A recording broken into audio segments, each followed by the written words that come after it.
In this lesson, we are gonna learn how to use minimum height and minimum width in a span tag. Hello everyone, it's me Chogyal. If you're new here, please consider subscribing.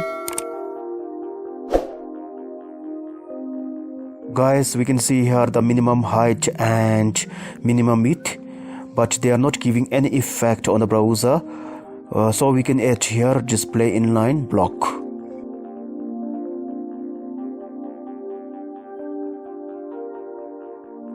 To place the items at the center, we can change this to grid.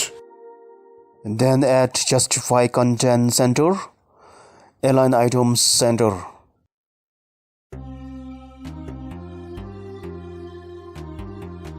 We can also keep flags in place of grid.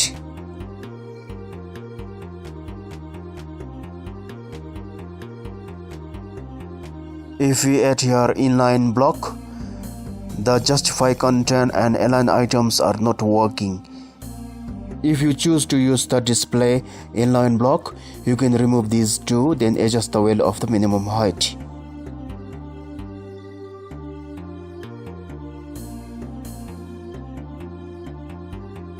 That's it. Hope this helps you guys. Thanks for watching. Stay technically sound and spread love and compassion to all.